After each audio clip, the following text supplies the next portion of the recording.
Bom dia, amados irmãos, a paz do Senhor Jesus em seus corações.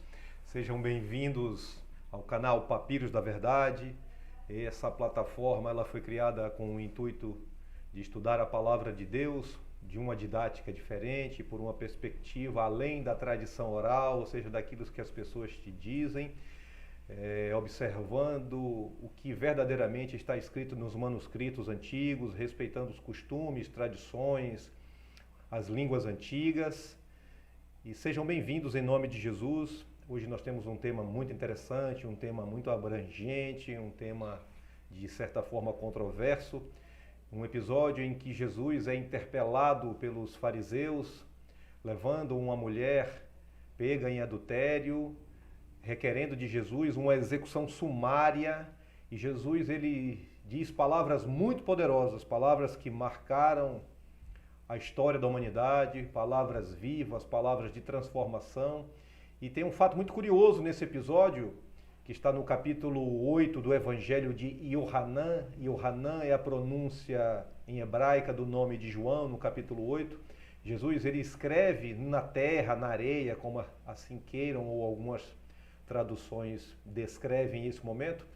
Então existe até hoje uma interrogação muito grande. O que foi que Jesus escreveu na areia? Será que foram só as palavras que Jesus disse para aqueles homens, aquele dentre vós que não tiver pecado, que atire a primeira pedra? Ou foi aquilo que ele escreveu no chão, que marcou profundamente a vida daqueles homens e marcou profundamente a história da humanidade? Porque todos aqueles que têm acesso a essa revelação, não tem como não haver um confrontamento, não tem como haver uma transformação, uma mudança. São palavras muito poderosas, palavras tão certeiras, verdadeiramente como uma espada, pela qual a Bíblia descreve que a palavra de Deus é uma espada vazada dos dois lados, ela penetra na emoção dos homens, dividindo juntas e medulas e vai até as intenções da alma. Juntas e medulas significa que gera em nós movimento, gera em nós transformação, mudança de direção. Então essas palavras elas vão nos marcar hoje profundamente, vai ser um estudo muito proveitoso, muito esclarecedor, tanto para a época quanto para a sua aplicabilidade em nosso contexto. Então nos siga, clique no canal, esteja até o final. Não será um estudo muito longo, será rápido, mas será extremamente enriquecedor para a sua compreensão, para o fortalecimento da sua fé e do seu entendimento. Então, o estudo que temos hoje é o que Jesus escrevia na areia ou o que Jesus escrevia no chão. Então, alguns slides serão disponibilizados porque é de suma importância nós temos o material audiovisual para que você acompanhe com a sua Bíblia. Existe um episódio onde o apóstolo Paulo chega a uma cidade chamada Bereia e sempre Paulo procurava a sinagoga, ou seja, procurava a igreja da época para ensinar aos judeus a interpretar a lei de Deus de forma correta. Porque foi criado em torno da lei de Deus, quando Deus ele tira a nação de Israel do cativeiro egípcio, o projeto de Deus era transformar essa nação em uma nação missionária, uma nação modelo para que as outras nações pudessem ver o que Deus tinha preparado para o homem. Então, quando chega em Bereia, enquanto Paulo pregava e dizia que de Jesus se dizia dele como Messias em toda a Escritura, eles abriam os rolos, eles checavam exatamente o que o apóstolo Paulo falava. Então essa prática é de suma importância para que você não seja enganado, para que você não seja pego pelo erro religioso, para que você não seja ignorante teologicamente, para que, consequentemente, você não seja cooptado por uma escravidão de algum tipo de seita ou qualquer outra coisa que venha nortear a sua vida espiritual, para que seu coração, seu caráter espiritual seja formado, seja moldado, seja solidificado, consolidado nas verdades de Deus, independente de qualquer religiosidade, de qualquer instituição religiosa, mas que a palavra de Deus ela é clara, é objetiva e direta. Então, vamos lá, sem mais delongas, ao objeto do nosso estudo, o que Jesus escrevia na areia. Vou disponibilizar o primeiro slide para que a gente possa começar o nosso estudo.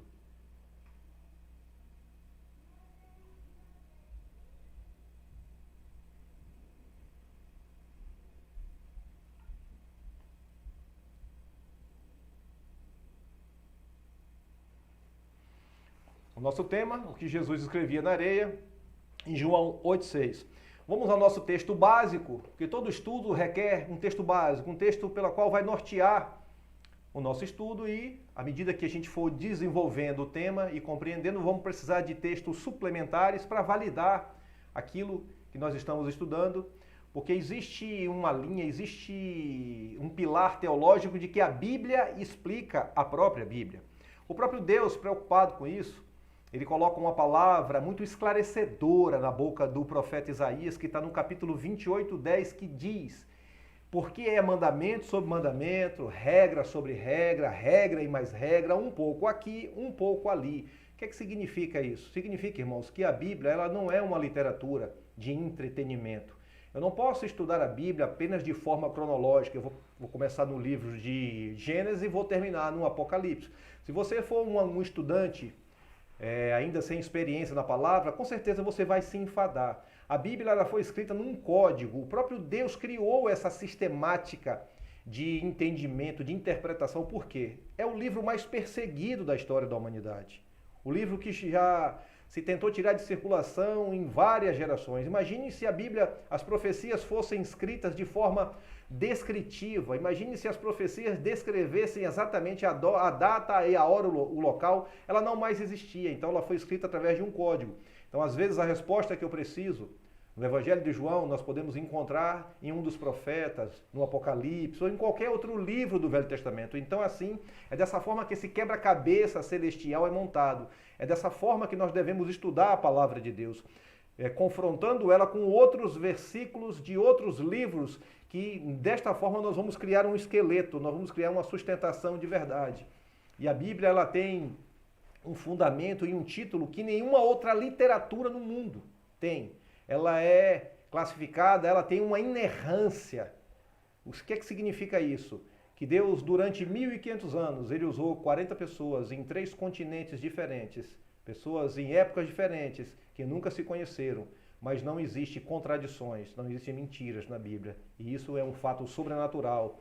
Isso significa que nenhum homem, por mais erudito, por mais capacitado que ele seja, ele jamais seria capaz de compor uma obra literária dessa. É a genuína palavra de Deus. Então vamos lá. O texto básico encontra-se no Evangelho de João, capítulo 8, de 6 a 8. Se vocês quiserem acompanhar na Bíblia de vocês, fiquem à vontade. Mas está aí o slide na tela, porque a nossa plataforma é uma plataforma didática, não é uma plataforma de mensagem, é uma plataforma de estudo. Por isso eu peço paciência aos irmãos. Alguns slides nós vamos manusear para que não fique. Eu sou apenas um mero interlocutor. Tudo que precisava ser dito, precisava ser revelado, o próprio Jesus já fez. A única coisa que eu preciso fazer é repetir o que ele fez e contextualizar essa palavra para a nossa realidade, porque a Bíblia é o livro mais atual da história da humanidade. Todas as vezes que nós formos lê-la, que nós formos manuseá-la, nós vamos encontrar uma resposta coerente para todas as nossas dúvidas, para todos os nossos temores, porque a função principal da palavra de Deus é trazer consolo e esperança para aquele que está desesperado. E que tempos difíceis nós vivemos, irmãos, como nós precisamos do amor, da esperança de Deus. Então, assim diz o texto, isto diziam eles, tentando para que tivessem de que o acusar. Mas Jesus, inclinando-se, escrevia com o dedo na terra. Em algumas traduções tem areia. E, como insistiam, perguntando-lhe, endireitou-se e disse-lhe: aquele que dentre vós, que está sem pecado, seja o primeiro que atire a primeira pedra contra ela. E, tornando a inclinar-se, escrevia na areia. Temos algo aqui muito complexo para a gente discorrer. Temos vários assuntos aqui para tratar. Nós estamos falando de um julgamento sumário, nós estamos falando de um julgamento sem direito à defesa, nós estamos falando de valores morais distorcidos, nós estamos falando de uma sociedade que se afastou da vontade de Deus, nós estamos falando de perseguição. O profeta Isaías, ele descreve todo o martírio do Senhor Jesus e nós somos muito levados à barbárie que o Senhor Jesus viveu na cruz. A forma como ele foi mutilado, como ele foi martirizado na cruz, em todo o processo que ele passou. Mas tem um texto que diz assim, que ele era um homem de dores, um homem experimentado em trabalhos. O que significa isso? irmãos, significa que ninguém no mundo foi tão perseguido, ninguém no mundo foi tão testado, ninguém no mundo foi tão coagido, nenhuma pressão psicológica jamais foi impressa em homem nenhum, em época nenhuma. Existe um episódio no jardim do Getsêmani, horas antes de Jesus ser preso e passar por todo o processo pelo qual ele mesmo se entregou. A Bíblia diz que ele se afastou um pouco dos discípulos e foi orar. E enquanto ele orava, a agonia que tomava as suas emoções foi tamanha que aconteceu no seu corpo um processo químico chamado hematidrose. E o que é isso? A dor é tamanha, a dor é tão absurda que o próprio corpo não suporta a carga das emoções e microvasos, eles se rompem entre a camada cutânea, entre a pele, e sangue começa a correr pelas glândulas sudoríparas, ou seja, pelos poros. Isso nós chamamos de hematidrose. Quando a gente vai no local colher sangue, a gente vai no hemocentro, é uma palavra grega. Então Jesus era um homem que sempre foi perseguido. Por onde ele andava, ele era perseguido pelos religiosos da época, pelos políticos da época. Por quê? Porque ele veio justamente denunciar toda a corrupção, toda a maldade, tudo aquilo que foi desvirtuado na palavra de Deus. E esse público específico pelo qual nós vamos estudar agora, essas pessoas que inquiriram Jesus sobre essa mulher, pega nesse crime descrito pela lei, o adultério, isso era algo muito sério no passado, apesar de que a traição tem sido banalizada e relativizada, nós vamos tratar desse assunto também, mas não é o objeto principal do nosso estudo, mas faz parte do contexto. Então, para que a gente entenda isso, os fariseus, além da lei que Deus havia dado a Moisés, a Torá, que são os mandamentos, e mais a lei de Moisés, quando a Bíblia diz a lei de Moisés, não é que Moisés escreveu uma lei. Moisés, ele era o legislador de Deus. Tanto a Torá, que são os 10 mandamentos, e a lei de Moisés, foi o próprio Deus que entregou a Moisés no período de 40 dias, quando ele fica no monte, recebendo de Deus a constituição da raça humana. Não foi a constituição apenas de Israel. Israel foi tirado como modelo, testemunho e juízo para as próximas gerações. Então a lei de Deus, ela foi dada a todas as gerações, a todos os povos, a todas as línguas e todas as nações. Mas os fariseus, que a palavra fariseu significa farache, que significa separado. O fariseu era um homem que, a princípio, o seu ideal era o ideal de justiça. Ele se afasta do templo, se afasta dos saduceus, dos sacerdotes, do sumo sacerdote, porque ele via o erro religioso, ele via os interesses escusos, e eles tentaram criar uma outra casta religiosa para combater isso, mas com o tempo acabaram se deixando corromper, porque criaram leis próprias. Então Jesus combatia essa chamada tradução oral dos fariseus, e foi em cima dessa tradução oral dos fariseus que os homens foram julgar esta mulher, que, segundo os relatos bíblicos, foi pega num ato de adultério. Então é importante nós termos essas informações, esse contexto, para a gente entender o que vai acontecer de agora em diante. Introdução. Passaram-se mais de 2000 anos e ainda continua a grande curiosidade. O que Jesus escreveu no chão naquele dia? A Bíblia registra poucos momentos que Jesus escreveu. Para ser mais específico, apenas nesta passagem. E a grande pergunta é, o que ele escreveu na terra naquele dia? Sempre houve entre teólogos e historiadores cristãos e agnósticos o sentimento de não se conformarem com o fato de os apóstolos não terem nos transmitido as únicas palavras escritas por Jesus.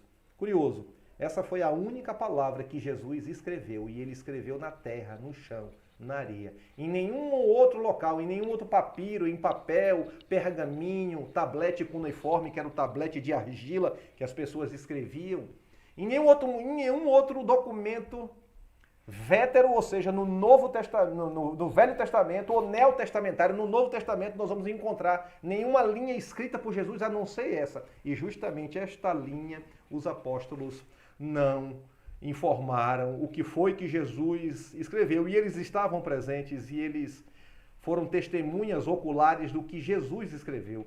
Mas o Deus dos céus, o Senhor em sua infinita sabedoria, ele deixou essas palavras escritas, ela foi registrada muito antes de Jesus as escrevê-las.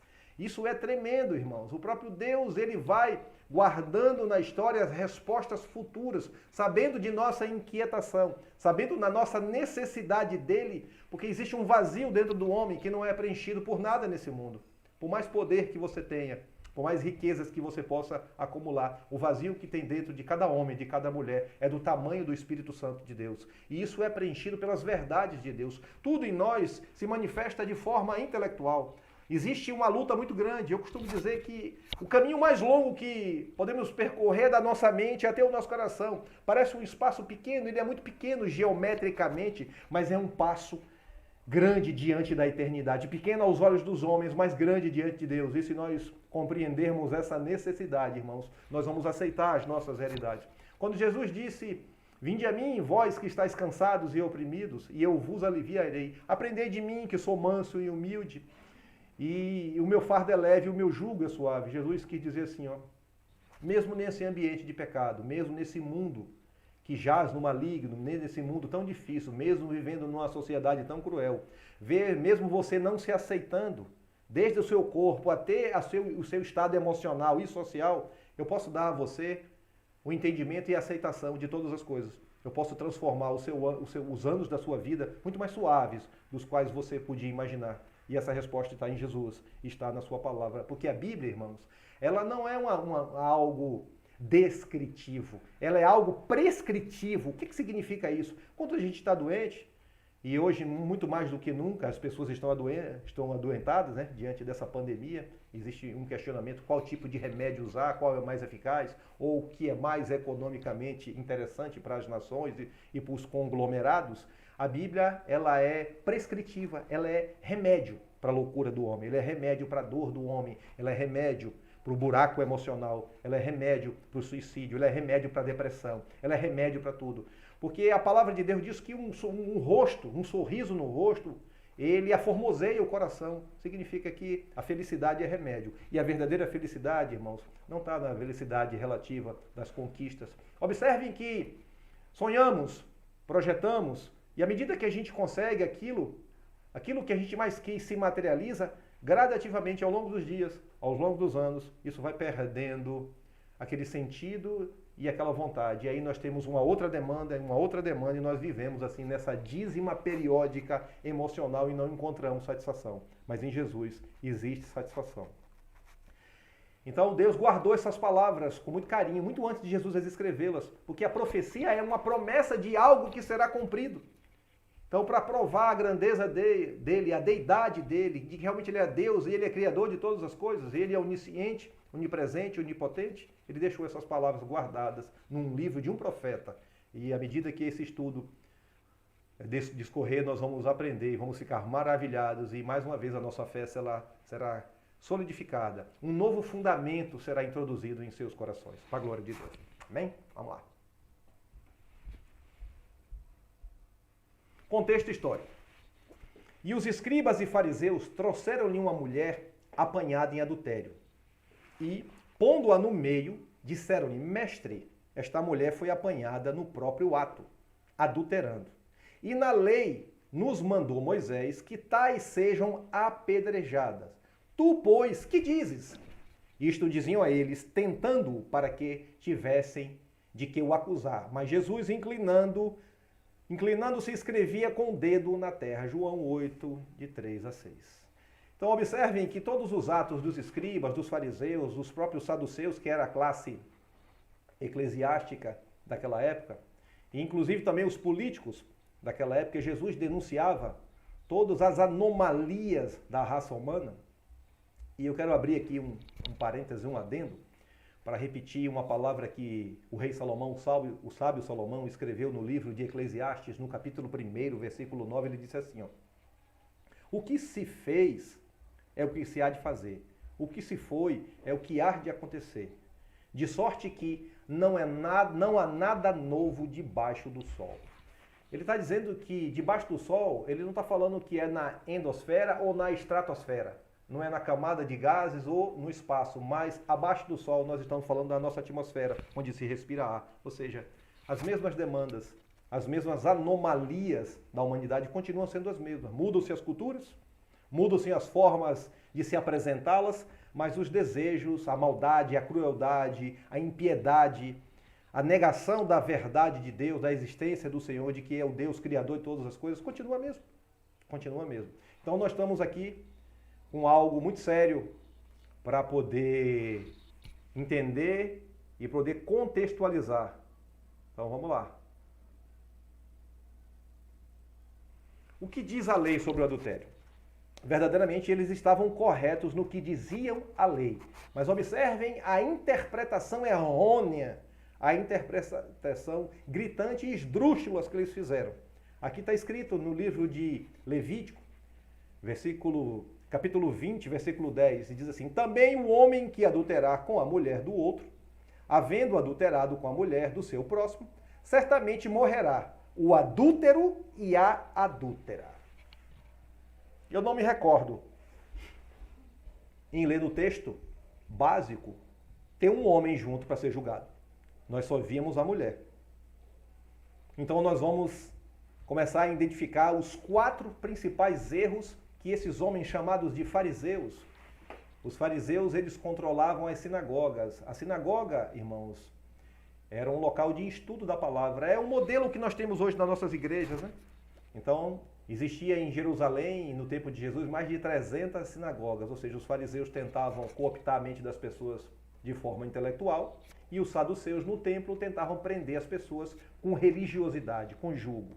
Todos os dois completamente fora da verdade de Deus, da misericórdia de Deus. Julgos religiosos e cárceres intelectuais são inseridos na mente das pessoas, daqueles que pegam a palavra de Deus e as distorcem em seu favor, em ganho próprio. As pessoas, eu costumo dizer assim, elas entram num processo de falência social no mundo, e aí elas se voltam para Jesus de uma forma errada, entram numa denominação e eles tentam agora obter o seu sucesso dentro da igreja, onde o mundo faliu, agora ele quer trazer a igreja, o mundo para a igreja, de uma outra forma, mas as demandas continuam sendo as mesmas. Então, realmente, a lei afirmava que se um homem e uma mulher fossem pegos em flagrante no ato do adultério, ambos seriam apedrejados. Era algo muito duro para se administrar, mas essa era uma verdade.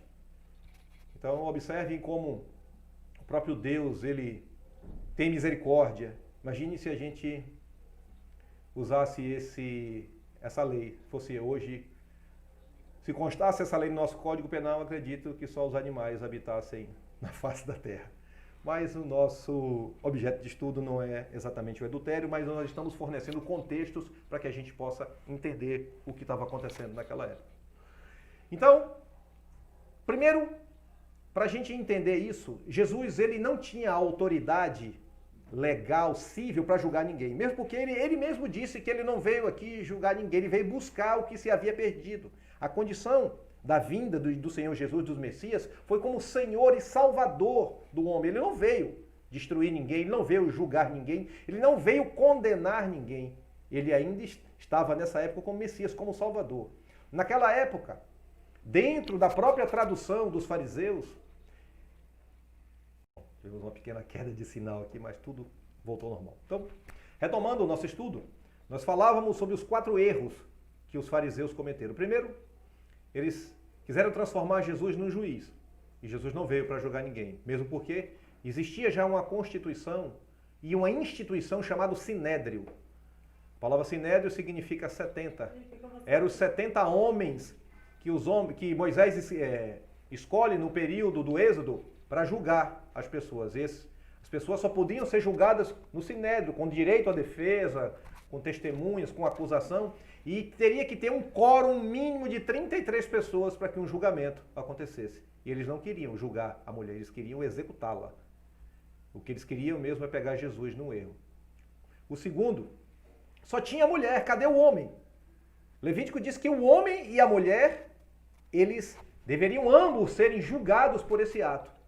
Então a gente vê um comportamento machista, um comportamento patriarcal, um comportamento discriminativo.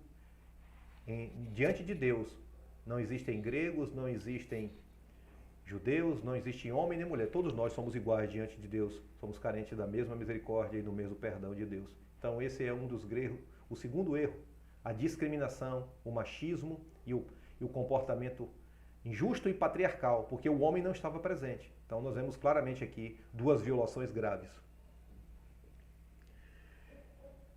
E eles estavam quebrando a própria lei oral deles, porque eles descreviam tudo isso na lei.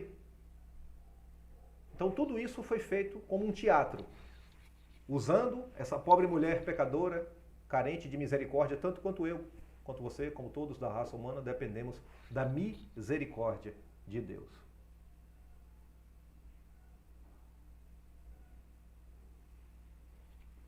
Então, interpretando o texto, no Antigo Testamento, a lei mosaica determina a pena de morte por apedrejamento para o homem e a mulher que forem flagrados no ato do adultério. Não só a mulher, mas também o homem tinha que estar ali presente, se eles quisessem fazer algum tipo de justiça. E eles deveriam ser levados a ter o sinédrio, que era o local exato, e mesmo porque a pena capital já não podia mais ser aplicada por nenhum judeu, por nenhuma instituição judaica, porque Roma já era o império que reinava sobre o mundo, e Jerusalém era um reino vassalo, um reino que pertencia a Roma, e só Roma poderia aplicar a pena capital.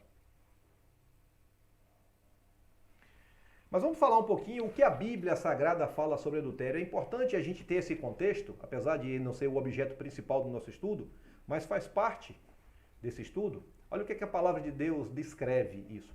O adultério acontece quando existe uma ruptura do relacionamento de unidade do casamento. Essa ruptura acontece por meio da traição de uma das partes que se relaciona sexualmente com alguém de fora, quebrando a aliança da fidelidade. Esse geralmente é o significado mais básico de adultério. Agora observem o comportamento desses homens no passado. Observem a anomalia moral pelos quais eles viviam, e essas leis eles mesmos criaram a despeito do que Deus havia descrito sobre a fidelidade matrimonial, do que significava a quebra dessa aliança. No entanto, observem como é que eles pensavam. No entanto, era comum na antiguidade que homens, numa sociedade machista e sem considerar a vontade de Deus, saíssem com outras mulheres, mas apenas evitassem a penetração sexual como forma de se, abre aspas, evitar, fecha aspas, o adultério. Eles entendiam que o adultério, baseado em suas culturas corrompidas e não baseado naquilo que realmente é diante de Deus. Observem que aberração, irmãos.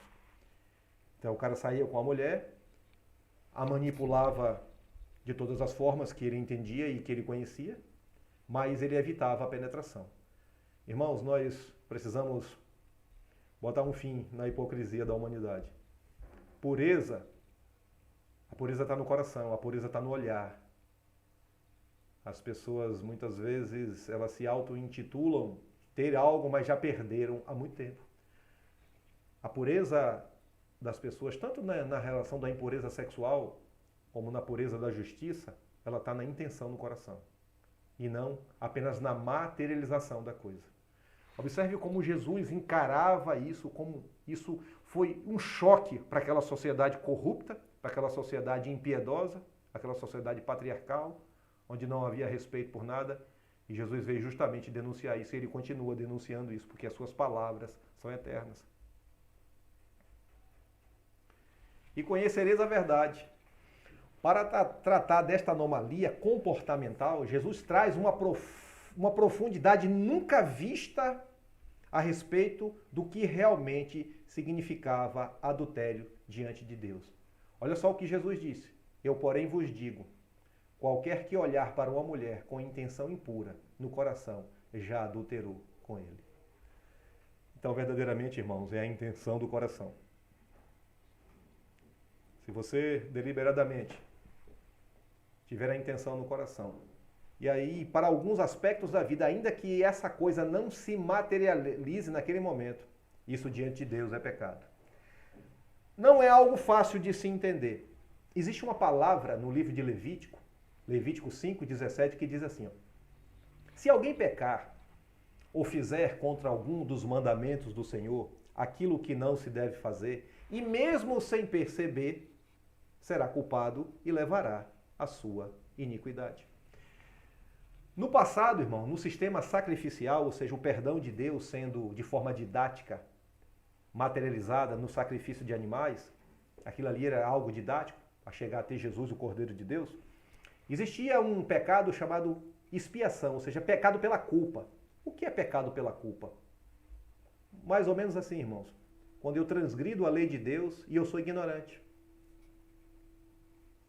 Vou trocar isso em miúdos. Eu recebo uma informação de uma pessoa, isso é muito comum nos nossos dias, de que alguém cometeu tal ato. E eu, antes de checar a fonte, de checar a veracidade dessa informação, eu vou propagando isso para outras pessoas, ou seja, eu vou matando as pessoas dentro de mim. Mas alguns dias depois, ou horas depois, eu descubro que aquela informação que me deram sobre aquele comportamento, sobre aquele desvio moral da pessoa, era uma mentira. Uma fake news. Coisas que não vem acontecendo muito no nosso meio, em nossos dias, né, irmãos? Então isso é um pecado diante de Deus. Aí a pessoa tinha que ir diante do sacerdote, levar o animal, confessar esse pecado, matar esse animal e pedir perdão a Deus, pecado pela culpa. Então, para aqueles homens não havia perdão, porque tudo isso já havia sido descrito na palavra, só que eles passaram a interpretar a Bíblia diante das suas próprias visões errôneas, das suas próprias visões carnais. E isso não mudou muito não, irmãos. Quantas vezes a gente ouve das pessoas, todos os caminhos levam a Jesus.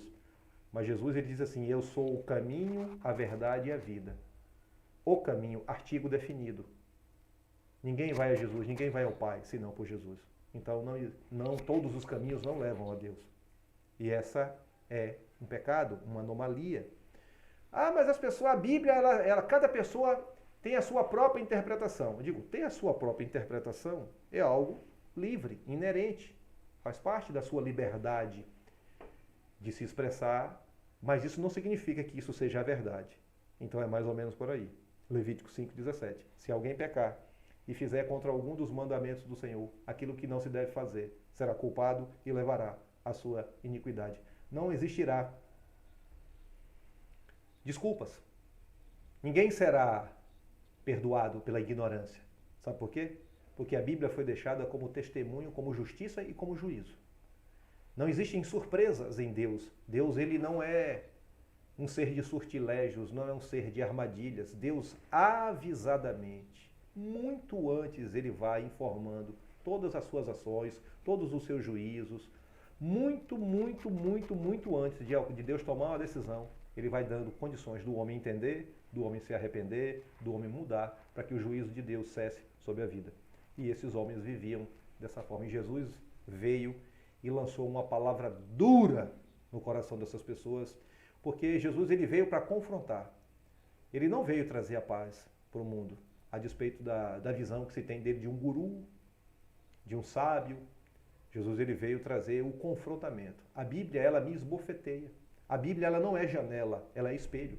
Ela foi escrita para que eu me veja. E quando eu me vejo à luz da palavra de Deus, é simplesmente assustador. E isso acontecia naquela época.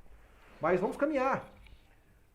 São subsídios que vão nos dando uma visão mais clara do que aconteceu naquela época, do que acontecia, o que Jesus sofria e como era a sociedade. E julguem vocês se há alguma diferença.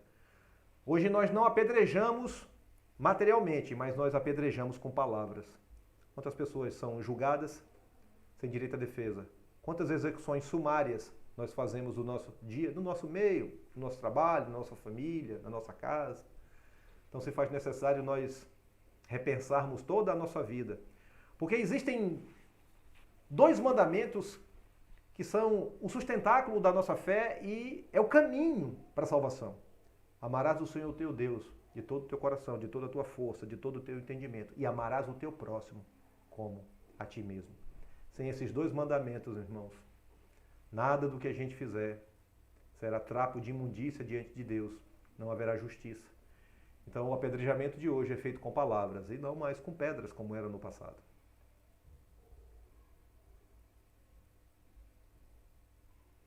Contexto histórico. Só mais uma interpretação textual para que a gente fique mais clara, para que não se coloque um peso sobre as pessoas, porque as pessoas vão dizer assim, nós estamos no meio de pessoas maduras, essa plataforma ela foi criada para falar abertamente. Nós não estamos diante de crianças. Mas e o que eu vou fazer com o meu desejo sexual?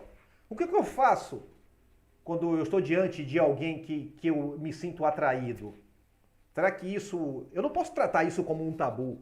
Isso faz parte do desvio moral do pecado. O libido do homem ele está completamente descontrolado por conta do pecado. E só o Espírito Santo de Deus, só as verdades de Deus, para colocar um freio nisso. Observe que tem uma palavra em Gênesis, quando acontece o primeiro fraticídio. O que significa fraticídio, irmãos? Dentro do Código Penal, dentro das leis penais, é quando alguém da mesma família assassina outro. O homicídio é quando pessoas assassinam pessoas que não são. Mas dentro da família é chamado de fraticídio. Quando acontece essa primeira circunstância na raça humana, quando o primeiro sangue é derramado, o primeiro assassinato é feito, o Senhor, a Bíblia não diz se são alguns dias ou algumas horas, ele chega para Caim e diz assim, o pecado jaz à porta, mas sobre ele deves dominar. Ou seja, nós estamos diante de um corpo de pecado, num corpo de fragilidade, mas existe força suficiente de Deus para nós, através de sua palavra, através do seu Espírito, para controlar tal coisa. Então, para que não fique um fardo farisaico sobre os irmãos, a ideia não é essa, muito pelo contrário, é de que vocês sejam libertos e vocês possam lidar com suas próprias emoções e que vocês possam lidar com essa questão sexual que tem um peso tão grande hoje na raça humana. Nós temos visto casamentos sendo destruídos porque algum dos cônjuges entende que aquela plataforma, digamos assim, que aquela performance de um dos seus cônjuges não atende à sua necessidade. Será que o casamento é baseado nisso? Será que foi para isso que Deus levantou o casamento? Apenas? Para que houvesse os lençóis? E onde fica a amizade, o respeito, o diálogo? Onde fica a luta de um pelo outro? Quando algo incomoda, meu conselho é que haja diálogo. E se não há diálogo, e se não há como... Muitas vezes nós não sabemos como expressar os nossos sentimentos. Muitas vezes nós não temos a capacidade de expor exatamente o que a gente está sentindo. Porque ao longo da vida a gente não se preparou para isso. Então o conhecimento verdadeiramente ele liberta. Procure ajuda. Procure ajuda de alguém que tenha maturidade, que tenha testemunho. Você não vai procurar ajuda de quem não tem testemunho, que tem a sua vida completamente desregrada. Alguém que vive numa vida de pecado não tem um conselho para te dar. Muito pelo contrário, a única coisa que ele vai fazer é piorar a tua vida. Mas faça como os crentes de Bereia, observe, veja se os fatos batem, se as informações são corretas, procure ajuda. Porque talvez seja um pouco fora de contexto o que eu estou dizendo, mas o Espírito Santo de Deus, ele é soberano. O Espírito Santo de Deus, ele é o executivo de Deus aqui na Terra. Para que o seu casamento se torne feliz. Para que você possa enxergar que o seu casamento vai além disso. Porque o que vai permear mais da metade da sua vida é a amizade, é a fidelidade, é o contentamento um no outro. É a confiança que há um no outro. É isso que vai sustentar a tua relação. Não é apenas o libido, não é apenas a energia que a juventude traz ou o desejo sexual desenfreado. Então, o simples fato de ser tentado na mente não é pecado. Tire esse fardo do seu coração. Mas quando as fantasias sexuais mentais fossem estimuladas com alguém que não era a esposa, Jesus considera adultério. Inclusive, um dos 10 mandamentos é claro. E é objetivo sobre ele, não adulterarás. Então, o fato de você se sentir atraído por alguém, isso pode acontecer, porque faz parte da natureza decaída humana. O que a carne quer é saciar a sede da carne, a fome da carne. Carne vai querer carne. Mas isso significa, se você colocar diante de Deus com honestidade, a oração, irmãos, não é uma plataforma política. A oração não é algo para ser escrito como um discurso.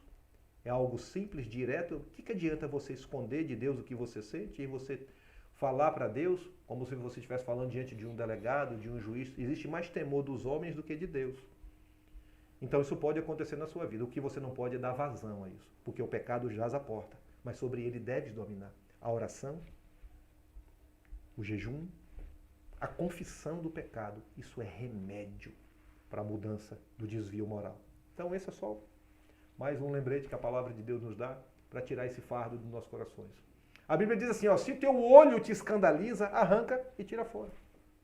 Será que Deus está mandando eu me mutilar, pegar uma faca quente, colocar no meu olho e arrancar? Não. Ele está dizendo assim, para de olhar esse site pornô que você vive assistindo. Desvia o teu pescoço quando uma mulher seminua passar na rua, porque mais tarde, a imagem, porque os olhos, eles são a interface da vida. Porque se você continuar bombardeando a tua mente com essa porcaria, fatalmente você vai sentir desejo. O que eu vou colocar dentro de mim, eu sou um receptáculo, tanto do bem quanto do mal. Se eu constantemente coloco uma imagem na minha... Se boa parte da minha vida ela é gasta para essas coisas, fatalmente o meu comportamento vai ser esse. Eu vou ser induzido. Eu vou ser ludibriado a isso. Então, irmãos, fica aí a revelação de Deus. O simples fato de ser tentado na mente não é pecado.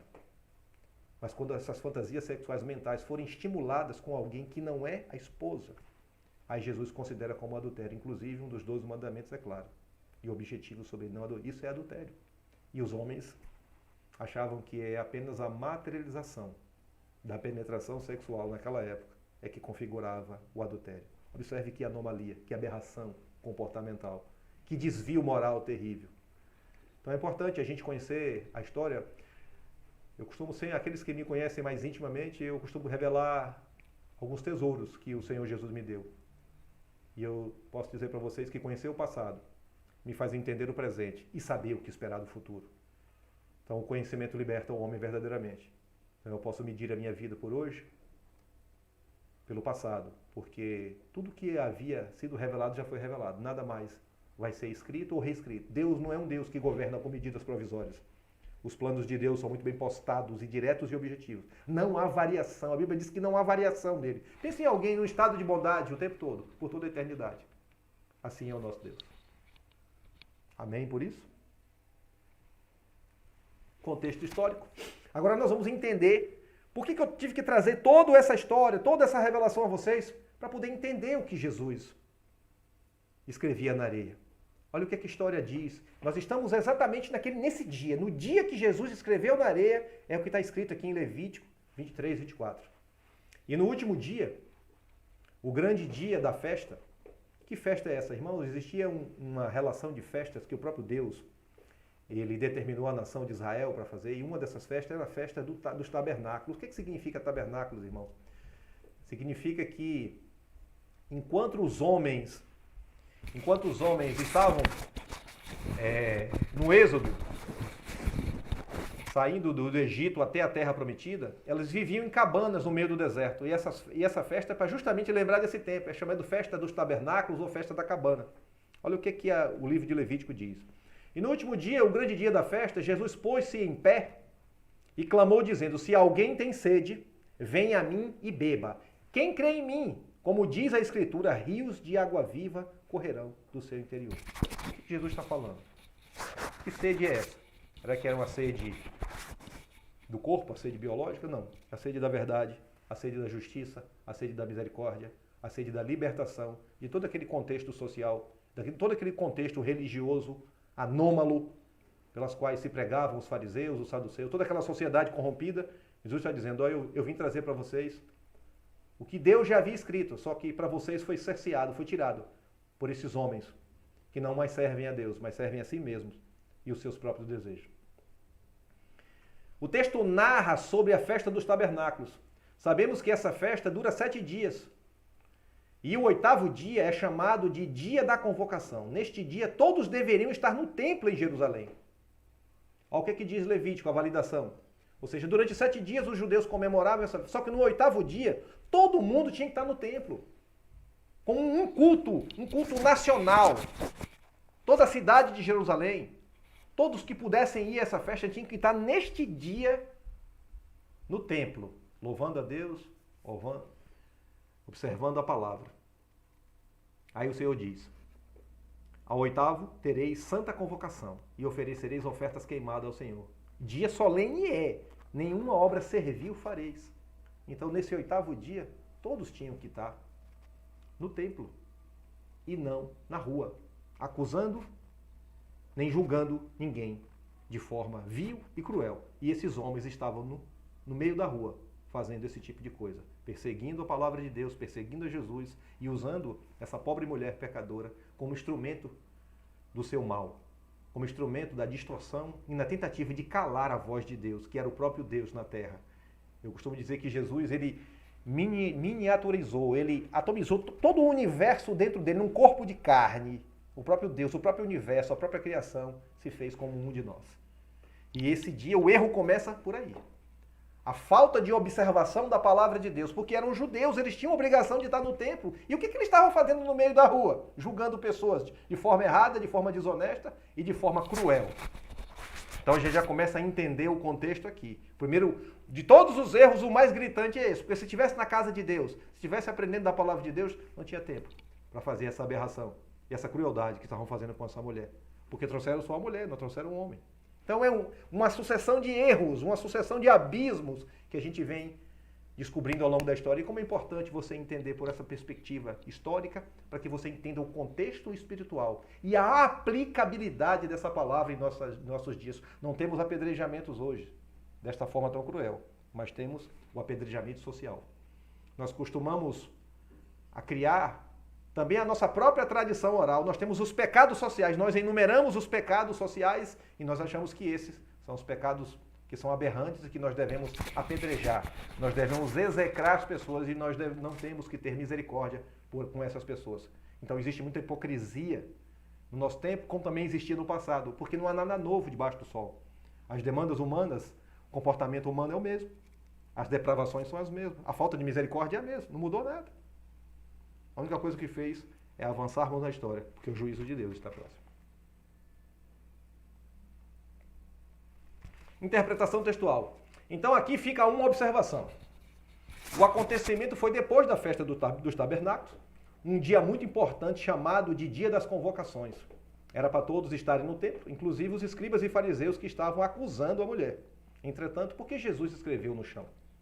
Nesse dia não podia trabalhar. E segundo a tradição oral dos fariseus, neste dia ninguém poderia escrever em papel. Por que isso? Porque existia a função dos escribas. O que é um escriba? Necessariamente todo fariseu era escriba, mas nem todo escriba era fariseu. As pessoas pouco sabiam ler naquela época, e documentos eram usados, cartas precisavam ser escritas, então tinha os profissionais da escrita, isso era um trabalho. Então nesse dia ninguém podia trabalhar, então ninguém podia escrever em lugar nenhum, em papel, mas no chão podia. Mas a tradição diz que poderia escrever no chão.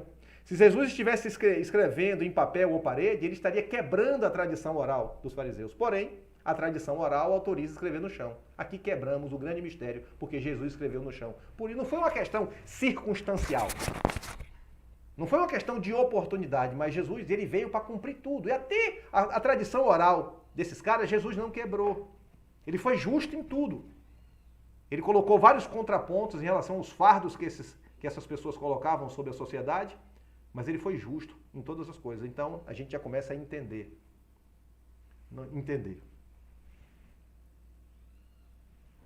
O que Jesus escrevia na terra? Está em Jeremias 17,13. Foi isso aqui que Jesus escreveu. Observe. O Senhor e esperança de Israel. Todos aqueles que te deixam serão envergonhados. O que se apartam de mim serão escritos sobre a terra ou sobre a areia, como queiram, porque abandonaram o Senhor, a fonte das águas vivas. Observe que ele chegou nessa festa e disse: aquele que tiver sede, venha até mim e beba. Porque dentro de cada um, do seu ventre, ou seja, do seu coração, da sua alma, vai fluir rios de águas vivas. Que águas são essas? Água da transformação moral, da misericórdia e do amor. Foi isso que Jesus escreveu. Então, quando aqueles homens viram Jesus escrevendo isso, eles entenderam o que eles estavam fazendo. É algo cruel. Eles estavam desobedecendo a Deus duplamente. Primeiro quebrando a lei de Deus, que eles deveriam estar no templo, e depois julgando de forma absurda e sem misericórdia. Eles deixaram as fontes de águas vivas. Foi isso que Jesus estava escrevendo. Eles deixaram a Deus e passaram a viver segundo a sua própria justiça. Sua própria justiça egoísta, vergonhosa, injusta. O que Jesus escreveu na areia foi isso. Aqueles que deixam o Senhor, os seus nomes serão escritos na terra, na areia. Por que na terra, na areia? Porque quando o vento sopra, eles não mais são lembrados. Porque as areias do tempo, elas desaparecem, as dunas, elas mudam de forma conforme, não existe um registro, e o único registro que precisamos ter é que os nossos nomes sejam escritos por Jesus no livro da vida, do qual ninguém pode apagar. Então o profeta Isaías, Deus bota uma palavra muito clara: aqueles que serão envergonhados, aqueles que deixaram a misericórdia, deixaram o amor e deixaram de cumprir a lei de Deus, de cumprir a palavra de Deus. Os seus nomes serão escritos na areia, porque o vento da eternidade virá e irá apagá-los. E não haverá mais lembrança diante de Deus. E as pessoas que os seus nomes forem escritos na areia, na terra, ouvirão: apartai-vos de mim, malditos. Isso é o que significa. Isso foi o que Jesus escrevia na areia. A Bíblia, ela terá sempre uma resposta para tudo e terá sempre uma revelação tremenda para aquelas pessoas e para todos nós. Revelação. O texto diz que todos que deixaram a Deus e focaram em si mesmos serão envergonhados com o nome escrito na terra. Sabemos que os escribas e fariseus eram hipócritas. Olha o que Jesus falava deles na validação. Mas ai de vós, escribas e fariseus, hipócritas, pois que fechais aos homens o reino dos céus, e nem vós entrais e nem deixais entrar os que estão entrando. Mateus 23:13. Eles valorizavam apenas a si mesmo e já não se importavam mais para as coisas de Deus. Os homens perversos que ignoravam as leis de Deus e as leis dos homens. Então Jesus escreve exatamente o texto de Jeremias 17:13. Forte, né, irmãos? Revelador, tremendo. Então isso é o que Jesus escreveu na areia. Aqueles que deixarem o Senhor, os seus nomes não serão lembrados no tempo da eternidade e a condenação de Deus virá. E nós estamos diante da materialização das profecias. Sinais contundentes da volta do Senhor virão. E a Bíblia, o relato diz que no processo de apedrejamento, os mais velhos, eles atiravam a primeira pedra e eles foram largando um por um e saíram envergonhados. E hoje se usa esse termo para validar pecado, para relativizar. Quando alguém comete um erro, é aquele que não tiver pecado que atira a primeira pedra, como se isso fosse justificar o homem. Irmãos, a palavra de Deus ela é tão controversa em relação ao pensamento humano, ao relativismo humano. O Evangelho de Marcos diz assim, que aquele que não crê já está condenado, ou seja, Jesus perdoa os culpados e sentencia os condenados. Isso dentro de uma visão jurídica é uma aberração. Como é que ele vai perdoar os condenados? Os condenados, irmãos, a palavra diz que todos pecaram e destituídos foram da glória de Deus. Só a aceitação de Jesus e a mudança. A palavra é metanoia, a palavra é transformação, a palavra é amadurecimento, é entendimento. Mas aqueles que não creem já estão condenados, os seus nomes já foram escritos nas areias do tempo. E o vento vai soprá-los para longe, e não haverá lembrança deles naquele grande dia. Que Deus os abençoe, que essa palavra possa encontrar guarida em seus corações, que essa palavra possa ser escrita nas tábuas dos vossos corações, para que vocês possam compreender a grandeza do Deus que nós servimos. E nós não podemos rejeitar a história, não podemos rejeitar o passado. Nós precisamos ter todo esse contexto para apresentar às pessoas a grandeza do que é o Senhor. A palavra de Deus ela é uma fonte inesgotável de revelação e ela é prescritiva. Ela é uma bula, ela é remédio para a doença da humanidade. Que Deus os abençoe, que tenha um final de semana maravilhoso, que essa palavra possa ser mastigada. Compartilhem essa palavra. A nossa intenção é que todos se tornem mestres na palavra. É que todos possam compartilhar isso, possam absorver aqui a porção, a prescrição, a posologia desta palavra, a quantidade de remédio necessário para nos curar, para que possamos ter testemunho, para que possamos ter moral diante dos homens para poder apresentar essa palavra e poder exortá-los em amor. Para que a gente possa dizer, aquele que não tiver pecado, que atire a primeira pedra, não relativizando, não concordando, não avalizando aquele erro, buscando um pouco de paz onde não existe paz, mas para dizer às pessoas, está errado. Não é assim. A misericórdia de Deus vai muito além da justiça dos homens. Que o Senhor os abençoe. Muito obrigado pela presença nessa live. E em breve nós informaremos um outro tema para que possamos juntos sentar na mesa do Senhor e nos banquetear. Que Deus os abençoe.